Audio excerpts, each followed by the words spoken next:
Jamhuri ya Muungano wa Tanzania. Kahawa.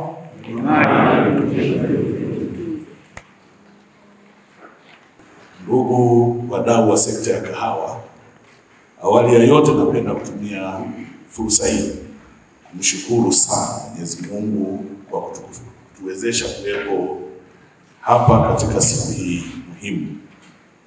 Na washukuru kwa namna mlivyojitokeza kwa wingi kushiriki katika kikao hiki. Napenda kutumia nafasi hii kutoa pongezi za dhati kwa ofisi za wakuu wa mikoa wenzangu, kwa maana ya mkoa wa Rukwa na mkoa wa Mbeya, lakini ofisi za wakuu wa wilaya, taasisi mbalimbali za umma na za binafsi kwa ushiriki wenu katika kuendeleza sekta ya kahawa. Hongereni sana. Pili, napenda kutoa shukrani za dhati kwa bodi ya kahawa kwa mafanikio makubwa katika ubora na biashara kwenye mnyororo wa thamani za zao la kahawa. Kipindi hiki ambacho nchi yetu inaelekea kwenye uchumi unaotegemea viwanda, hasa ikizingatiwa kwamba viwanda vyetu nchini hutegemea malighafi zitokanazo na mazao ya kilimo kwa kiasi kikubwa. Ndugu wadau wa sekta ya kahawa, katika kuhakikisha tija na uzalishaji unaongezeka, ni muhimu kuweka mpango wa uzalishaji miche bora, ukarabati wa CPU, ufufuaji wa mashamba ya kahawa, miundombinu ya umwagiliaji, elimu na mafunzo ya kilimo bora, pamoja na kuratibu upatikanaji wa takwimu za uzalishaji wa kahawa. Ndugu wadau wa sekta ya kahawa, katika kipindi cha mwaka 2023 hadi Aprili 25, serikali imefanya mambo yafuatayo kuongeza tija na uzalishaji wa kahawa kwa hekta. Mosi, serikali kupitia bodi ya kahawa, TAKRI na vitalu binafsi vilivyoingia mikataba na TCB au bodi ya kahawa pamoja na wadau wengine ikiwemo taasisi zisizo za kiserikali na halmashauri za wilaya, imezalisha miche milioni 5,770,409 kwa ajili ya kuigawa kwa wakulima.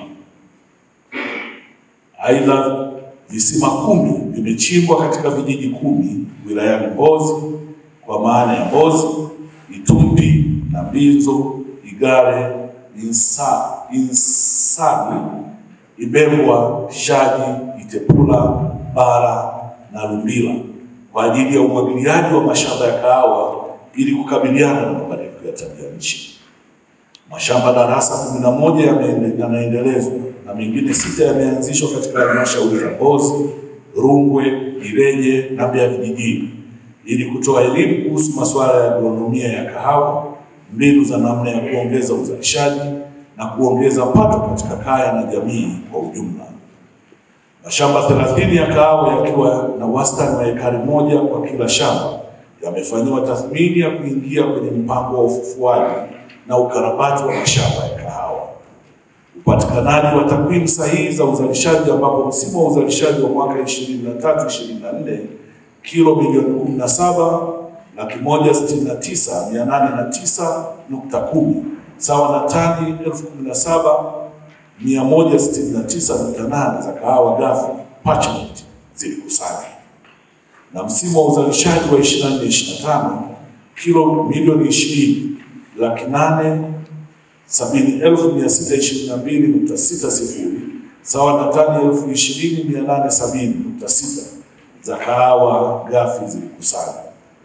Wakulima 344, kati yao wanaume 215 na wanawake 129 walipatiwa mafunzo ya ubora, masoko na mauzo ya kahawa.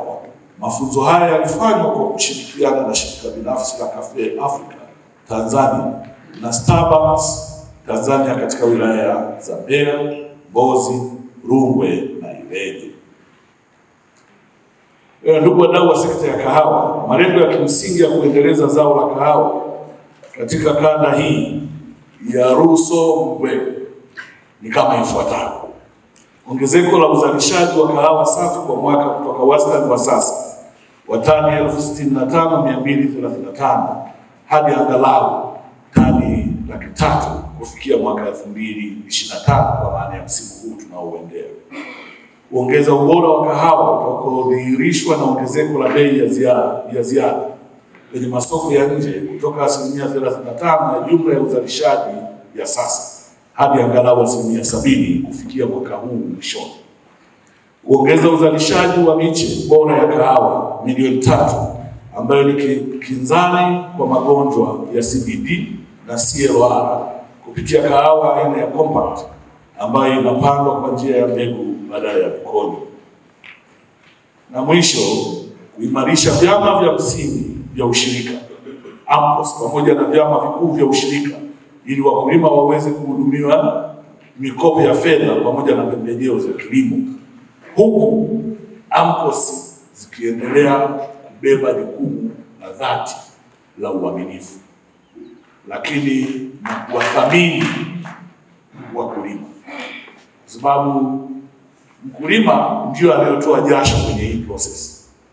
Kama AMCOS watakaa kuwa daraja la kutothamini jitihada, bidii na jasho la mkulima, tija ya AMCOS haitakuwepo, na hivyo moyo wa wakulima kwa AMCOS zao utashuka, na hivyo malengo ya nchi kusukuma ajenda ya ushirika kwenye kulinda maslahi ya mkulima haitafanikiwa. Ni lazima tujue tunapochagua viongozi kwenye hizi AMCOS tuwachague kwa sababu ya uadilifu wao, sio ujanja. Uwezo wao wa kutuhudumia sio uwezo wao wa kuhudumia matumbo yao, na uwezo wao wa kututhamini wakulima na sio uwezo wao wa kujithamini wao. Zipo AMCOS inapokea hela leo, inakaa nazo miezi miwili, haipeleki kwa mkulima. Anakaa nazo hela sio zake, mkulima ndio aliyotoa jasho, mkulima ndio aliyowezesha hiyo AMCOS kuwepo. Maana yake hapa kuna tatizo. Ni lazima tusimame kwenye nafasi zetu. Tunataka kuona vyama vya ushirika vikithamini mkulima na kumpa heshima yake na hadhi yake. Lakini hivi vyama ndio daraja la kukopa.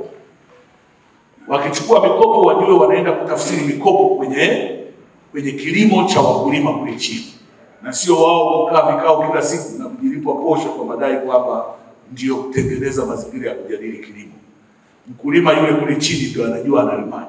Kama anataka mkopo wa pembejeo, ukimpelekea yeye ndio atatafsiri kilimo cha kweli, na sio nyinyi kukaa kupanga mambo yenu kwa ajili yenu binafsi. Wadau wa sekta ya kahawa, napenda kuwashukuru wadau mbalimbali na taasisi za serikali kama taasisi ya utafiti wa zao la kahawa TAKWI, Bodi ya Kahawa Tanzania, halmashauri za mikoa ya Mbeya, Songwe na Rukwa, wakoboaji, wanunuzi na wakaangaji kwa jitihada zenu za kuendeleza sekta ya kahawa.